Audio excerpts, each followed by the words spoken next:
Welcome to the Motorsport Coaching Podcast, sponsored by Motivate Training and Management. This is a podcast where we talk to drivers and industry experts to help you maximize your performances on and off the track. Let's get started with today's show.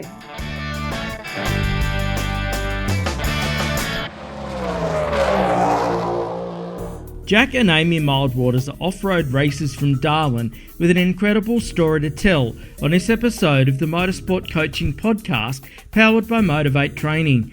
G'day, it's Matt Payne here again with another great story. This time we're heading bush to the Tats Finke Desert Race. The Mildwaters team, Auto One More Motorsport, is the epitome of a once-a-year races, but with bigger aspirations both in Australia and overseas.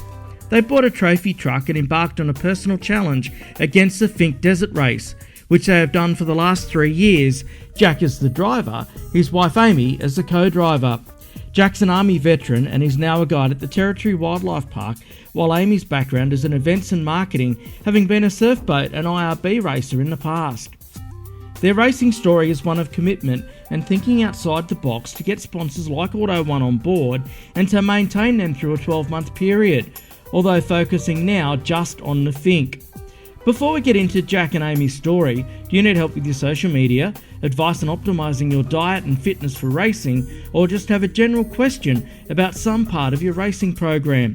Email us at win@motivatetraining.com.au or head on over to our website for more. Reminder, that is motiv8training.com.au. In the meantime, start your engine, let's hit the bush with Jack and Amy Mildwaters. And joining us this week on the Motorsport Coaching Podcast is Jack and Amy Mildwaters, all the way from the Northern Territory. Great to have you with us, guys. How's it all going? Good, Matt. How are you going? Yeah, really good, thank you. Good. And been a really busy time for you guys. For those that are tuning into the podcast presented by Motivate Training, you guys are off-road racers and you've just come off the Finke Desert Race, one of the biggest events in the top end each year. Definitely. So it's the biggest off-road race in the country, held in Alice Springs, in the desert basically. So we've been working on it for almost 2 years now, since 2019, and then they cancelled it in 2020. So it's been our major focus that whole time. And we just got home from Finke last week. Yeah, and so Jack, you're the driver. Amy, you're the navigator. Is that right? Yeah, that's correct. Yeah. So this year, how did it go for you guys? So this year we set ourselves out with a completely different mentality. This was our third attempt at Finke and unfortunately our third DNF. But this year actually felt the best out of any year. We made it the least amount of distance out of all. But the difference was that this year we gave 100%. So years gone by, I think we were sitting around that 70 to 80% mark on driving, all that sort of thing. So just trying to make it there and back, because it is a race of attrition. Up to 60% of competitors don't finish, and I think that number was reflected this year. But for us, we gave 100%, so 100% on our driving 100% of the time. We broke anyway and failed due to mechanical failure, but just because we left it all on the track, it felt so much better. Maybe not at the time that we broke down, but certainly now. Yeah, fair enough. Like, that's pretty exciting event. This year it actually had a huge amount of coverage going on around the place. Yes, it certainly has, and I think part of that can be attributed to the legend Toby Price, and how he partnered with the 888 team from Supercars, so that really helped it go a lot more mainstream than it has in the past. And I think also, unfortunately, there was coverage around the accident on day 2. So Finke has been, I guess, under the microscope a bit, and in that way, sort of for the wrong reasons, because there was a lot of other great good news stories that haven't had that much publicity. Yeah, that was a really sad end to it, and pleasingly, the partner or the wife of the gentleman who was involved in that has urged the organisers to continue on with the race in the future. Awesome, and that's an awesome thing. I hadn't heard that yet, but we heard he was an amateur photographer who actually extended his trip specifically so he could stay in Alice and be there and enjoy the Finke event. And from everything we know he was, I heard a story today. He met one of the riders and shared a whole bunch of photos on scrutineering night that he'd been taking of that guy pre-running and things like that. So he was definitely getting passionate about it. Unfortunately, there was the accident. Yeah, but so your truck, so let's focus on some positives. Your truck, they're an exciting bit of kit. Tell us about the truck. So we bought it in 2016. There was only a chassis then, so we've spent the time to build it up. Our learning curve was about 90 degrees, I think. Straight up, and basically everything that needed to be done on the truck we had to learn on the fly, and that's everything from the shock shooting side of it to geometry. And I really wish I paid more attention in school. If my teacher told me that I needed trigonometry because I was going to build trophy trucks, I wouldn't have believed it.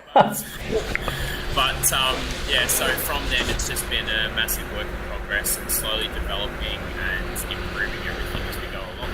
Yeah, that's great. So V8 powered truck, is that correct? Yeah, that's correct. So L98, it's based on an L98, but the only thing that's really L98 is the block itself. It's even got dark sleeves, all the good stuff. Turbo 400 gearbox, and at the moment, which is definitely a weak point of the car, we're running a Disk Control third member or rear diff, but that's set to be upgraded. Due to coronavirus, it came a bit late, but we have a brand new Gearworks 10-inch and Spider-Trax housing coming, so that provides the power to the rear wheels. Yeah, really cool. And so what got you guys involved in trophy truck racing and motorsport in general? So there's basically Amy just sort of tagged along and went, hey, that's pretty cool. But for me, it was actually, I think the first part of it was the Krusty Demons, the 8th Dimension, and they had a section called Hell on Four Wheels, which the soundtrack was Static X's Push It, and it showed like some of the racing greats like the original Baldwin, Robbie Gordon, and it just showed all of these trophy trucks, and I just went, wow, that's cool. And that was like 8-year-old Jack. And then sort of stemming in later on, so around that 2015 mark, my career changed, and it was sort of like, okay, I'm getting into motorsport, what's it going to be? And I was like, I love going fast and all the adrenaline that comes with it, but I have also passion for the bush and off-road. So it was sort of the perfect amalgamation of the two. Yeah, so you guys are pretty unique, as in your focus is pretty much solely around Finke. And am I right in saying it's only one event per year that you guys are doing at the moment, or you're doing a few more? Being that we're only just starting out in this field, and unfortunately a Class 4 or trophy truck is probably the most expensive level of off-road racing. So we have set our sights on Finke for a few years in a row, but we are looking to expand into the whole Australian Off-Road Championship next year, and we're actually probably moving to Alice, where they have an off-road club, and we'll be able to do like the entry titles, and they have a bunch of other local club events that we'll be able to race at. It's just unfortunate being based in Darwin, there's nowhere that we could go to race up here. So the travel for us to the rest of the country has been the major inhibitor. And so, yeah, we just focused on Finke, but now we're broadening our horizons. Yeah, that's cool. And so to get together the sponsorship to be able to do a Finke and stuff like that, we're focusing on sponsorship at the moment at Motivate Training. How difficult is that to be able to reach out to sponsors and get them on board for your program? For us, it's pretty incredible, to be honest. So, like, even some of the reactions that we do receive from people at like our scrutineering nights, which is one of the biggest fan interactions that we're able to have, and it's just absolutely wicked. But they're like, oh, so you must have an Auto One store up in Darwin, and we're like, no, like this is proper sponsorship. Like this is what we do, and it's that commercialization that we're trying to get into desert racing, like our team partner. And there's no two ways about it. Like, it's not easy. Yeah. You have to be able to put yourself out there in a way and sell yourself and make sure that you are providing ROIs, or return on investment, to those that are investing in you. And sorry, I was going to say, how did that partnership come about with Auto One? Because it seems like it's extremely solid with you guys. Yeah, so for us, I must admit, like, we have been lucky that I've been around Auto One all my life. So when I was very young, Dad managed a store. When I was like very, very young, like diapers young. Yeah, so there's lots of photos and that sort of thing of me and Auto One shirts and all that sort of thing. So the brand just sort of was ingrained in me. Then from there, we had one store. So our first year, we only had one store, which was Albany Auto One. They saw the value in us and said, look, we'll give you a go. And from there, we were able to step up into a national sponsorship. So we still started small and built ourselves up, and we're continuing to build and grow and, again, move on those ROIs, keep building on those ROIs, but also look at how our partnership can change and all that sort of thing. So it's been a wicked journey, and it makes it a lot easier that we live and breathe the brand, and I'm incredibly proud to have the red, white, blue and the Auto One on our door. Yeah, fantastic. And you speak of ROIs there. Aside from just putting a sticker on the truck, what do you guys do from a benefits perspective for your sponsors? For us, there's obviously the posting on social media and sharing content, especially around race time. And also, I guess the main thing we've done is create specific content. So we have made videos or other things like that has been just for them to use. And we really saw, with Valvoline, we made a whole series around servicing your dirt bike, which was a little bit out of left field, but it really worked because we also love to ride dirt bikes because we're off-road fiends. And we've also made videos about how to use and apply heat protection products, so that heat wrap to the exhaust and things like that. And they really love using that content and putting it everywhere forever. Yeah, no, that's a great opportunity to utilise your video skills, obviously, but also to show your sponsors' products in action, because I think that's quite important when we're speaking to people that are involved in motorsport, that if you've got a sponsor, to actually show how you utilise their product is so much more beneficial to them than just putting their logo up on your Facebook page, for example. 100%. Other things that we sort of try and stem into as well is B2B or business-to-business partnerships. So just basically trying to offer as much as we can, and this especially became pertinent in 2020, where we had to take a year off, basically. Nothing lined up, and it was just a terrible year for everyone. So sure, that's where we started to look at different ways that we could still continue with our sponsors and try and help everybody out during that time. Yeah, for sure. And I think that's guys like you that do that, I think, are the guys that are going to be successful and continue to be successful with building those sponsor relationships, particularly as you are trying to move into that national off-road championship type deal. And we're really lucky that we have we call them our handlers, but they're just the people in the marketing departments that we always work really closely with, and we just try to make sure they know we're an extension basically of the marketing team, and pitching ideas to them or taking their ideas on board and bringing it to life in that way. And there's some amazing photos from the Finke. I know it didn't last all that long, but there's some amazing photos on your Facebook page, MOR Motorsports. So look that up and check out some pretty cool pics of that truck flying through the air. That was a wild ride that you had, Amy. Yes, that's where I thought maybe we were going end for end. We landed on all our wheels and kept going. So happy days. And from a marketing and sponsorship perspective, I mean, it's not something that for you, Amy, is particularly foreign because that's your actual job. Yes, Yeah, so I work in marketing and events, and I've done that for not-for-profits, government departments, university, and currently for an engineering consulting firm. But obviously when you're in motorsport, it's a bit different. And something else that we've really lifted our game on this year would be the PR side, which also provides huge value to our team partners. Yeah, and I guess both of you guys actually sort of grew up with a bit of a sporting background. Amy, you were involved in surf lifesaving, and you've both been into your dirt bikes and so on all the way through?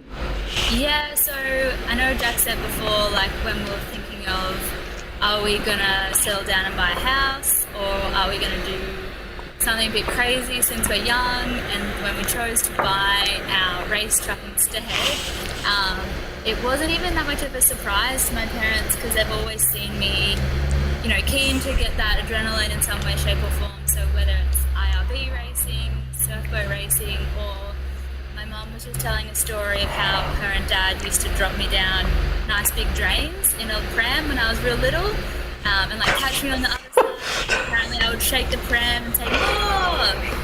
And my parents would be like, "You're going to be removed from us if someone spots us." Yes. That's wild. Anyway, to make me happy, so...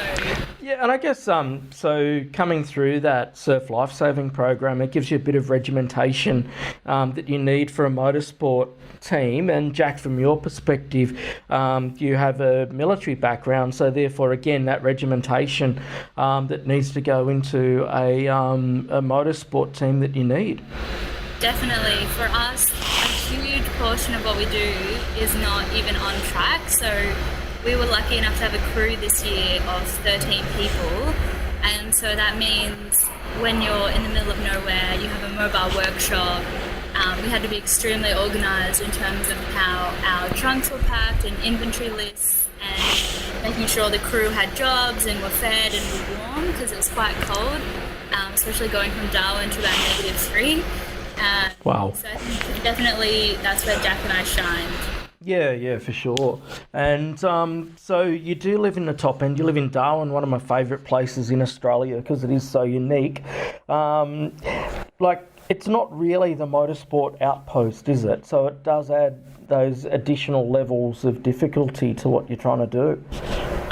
Don't get me wrong. So if you're into bikes or quads or hunting or fishing or those sorts of things, even we have an incredible track up here, of course, which is Hidden Valley Raceway.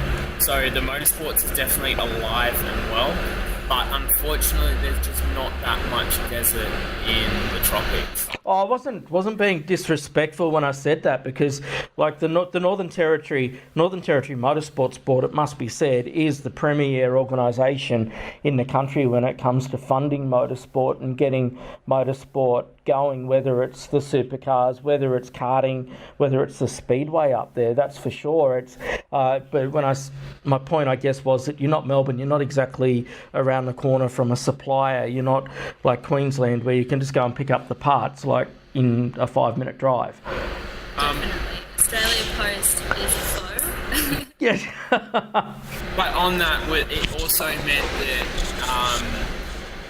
things will get easier as we slowly head down south, but it was just another challenge that we took into our stride, and it was just that extra phone call or that extra partnership that we struck up, and it wasn't an enemy in the end. It's just, you needed to understand that that's how it is and start working around it. I think that's important from a resilience perspective, and just showing that you can get it done regardless of where you are in Australia, that you are able to get the job done if you want to do it at a professional and decent level. And there's been some amazing competitors come out from your area, and you guys are out there getting the job done and are going to move on to bigger and better things. Yeah, definitely. And I guess one of our biggest enemies though would be seat time from our perspective. So Amy and I have a lot of obstacles when it comes to Amy's side would be the Lowrance, which is our GPS system. She's got a lot to learn there. And of course, I'm the 26 inches between the steering wheel and the seat. That's the biggest problem in the car overall. So a lot of it would be me learning the car and having that good relationship with the car, which we already do, but making sure I know it in and out mechanically, but the other side of the house is where we need to improve and understand that this is not a road car. And we're near a road car, and we're slowly getting there, but our move is going to be the biggest thing that's just going to set us off, and we'll be out there with a bang. So how do you plan to overcome that? Obviously, moving down to Alice, to that area, to have that ability to go out every few weeks to do it is going to assist, but is there any other ways that you plan to get around that? Definitely. So as we start to get more and more done with the truck, and what I mean by that is if you have to make a change, you have to shake that change down. There's no other two ways about it. Like, it has to be tested and has to be proven before you can keep moving forward. We're slowly getting on top of all of these changes. So once we have a car that's set up decent and that is a variable that's taken out, then that's where we start working on our side of the house and being like, okay, this works, or okay, that didn't work, what can we do to improve that? And I know a huge thing is simulators at the moment, so we're going to move into that realm, but not how most people do. So I'm not going to use it as a simulator to improve my driving or learn a track, but instead we're actually going to use it with games that aren't even, or simulations I should say, that aren't even parallel to our sport, but things like a rally and getting pace notes down pat. So Amy we will do shakedowns and that sort of thing in a track, have Amy running notes, or even using our GPS system to log that track and then making calls based on that. So we're using it to develop our driver-co-driver relationship because we're not a married couple in the car. Using all the tools that we have available to us that aren't too expensive to be able to improve our game. So that's really fascinating, because I think the pace note side of things, when it comes to rallying, I listened to only last week or the week before a podcast that Greg Russ did with Coral Taylor, who was Neil Bates' co-driver for many years, and she spoke of the notes and the relationship between the co-driver and driver and how important that is, and being able to understand each other's language, which I think being married adds another level to that as well. Yeah, definitely. So that, like I said, once we're in the car, that's it. The marriage is over and we're co-driver, and that's it. There's no other if, buts or maybes, and there's no other mindset you can have, because otherwise you get out of the car and you get a divorce. Like, it's that simple. And for Amy's side, and she'll attest to this, is that so for us, it's not like set out pace notes like rally, and of course everyone's different, but for us, you've got to call it in a very different way, because there's so much input required and it's on every axis, which is the same with rally cars, but when you're going over 4-foot whoops, it's a little bit different, and you've got to have that level of trust. So yeah. You've got to have notes that are there and supplied all the time, but also that the driver doesn't switch off. Yeah, no, for sure.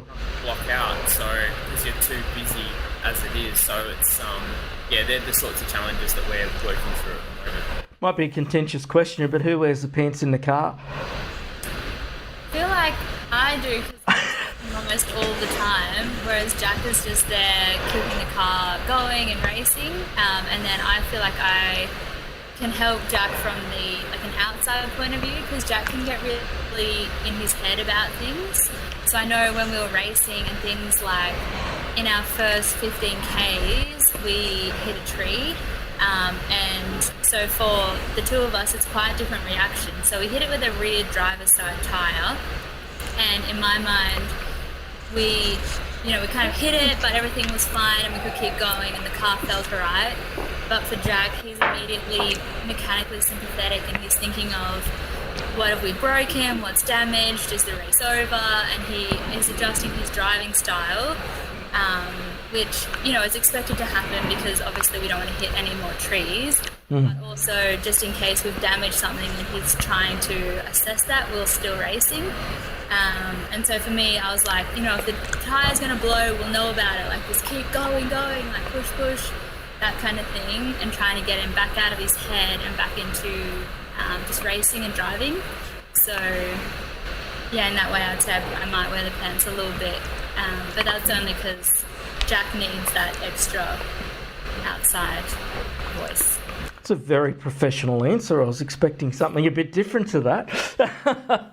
But so moving forward, like, you're looking to get into the Australian Off-Road Championship, which seems to grow each year. It's a fantastic series that they run with that. But you've got some even bigger plans overseas moving forward.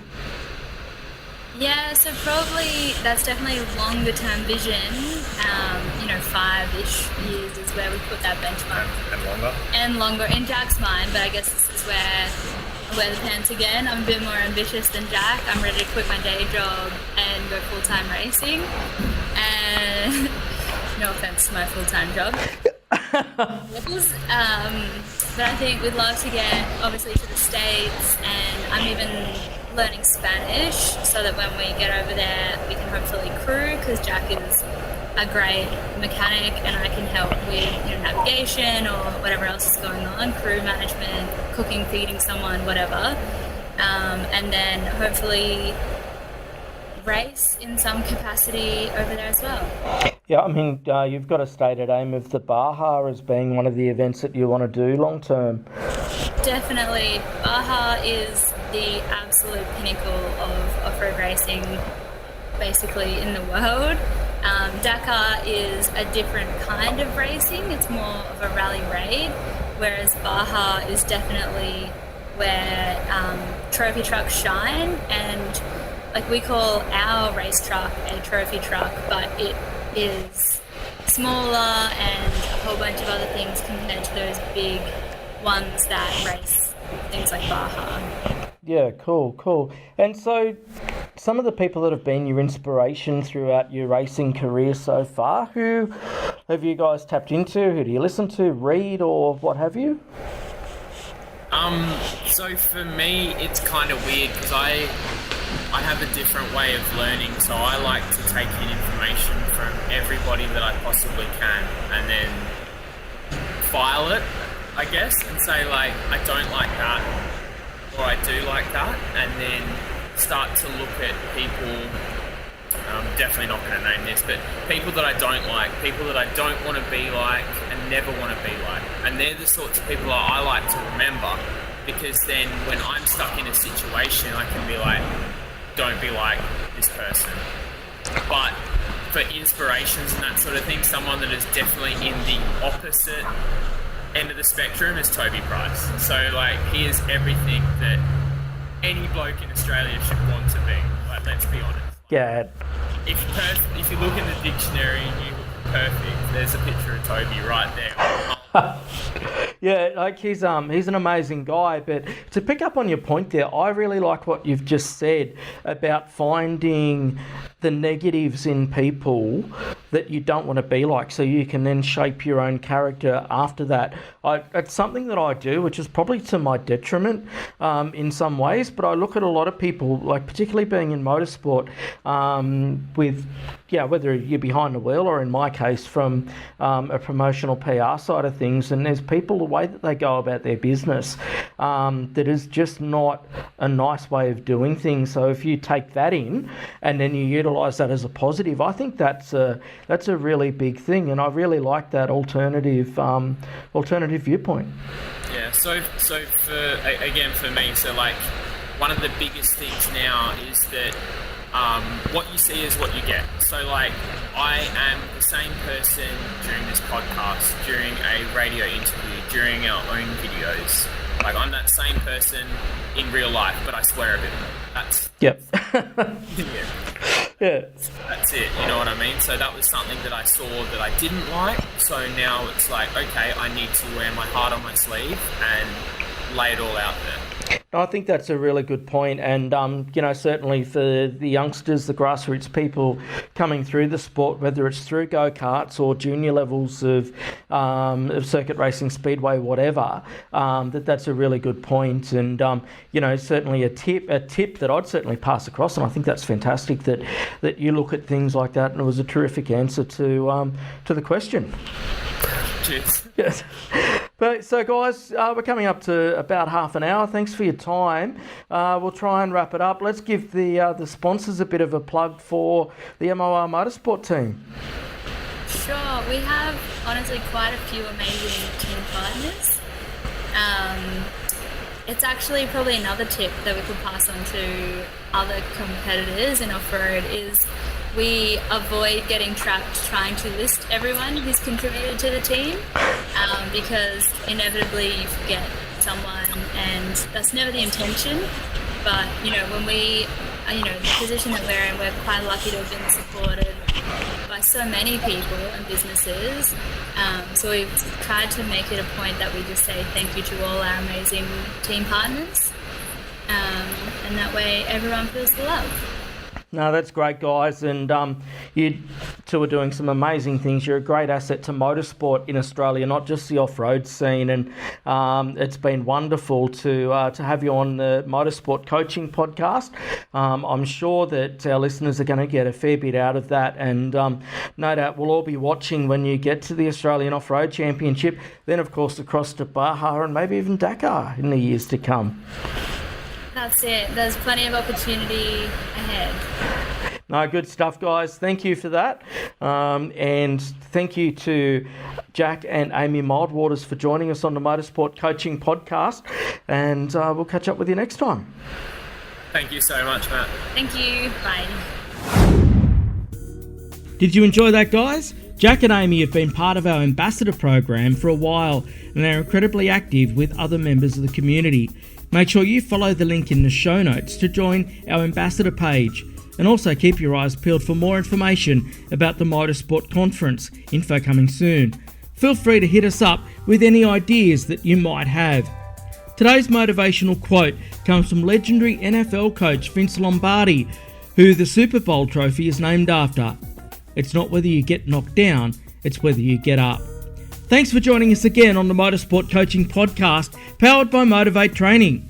Until next time, I'm Matt Payne. Keep the right foot planted on the track, not on the road. Well, thanks everyone for listening to this week's show. I really hope you enjoyed that one as much as I did. Now, remember, all the show notes with the links and the specials mentioned in today's show are available over at motivatetraining.com.au. If you haven't already, I'd really appreciate if you could head to iTunes or Stitcher, type in Motorsport Coaching, subscribe, and leave us a review. Each week, I'll read them out and you'll go into a monthly draw to win a fantastic prize. If you have any questions or comments, please email us at motivatetraining.com.au or head over to our Facebook page at Motivate T. Until next time, take care.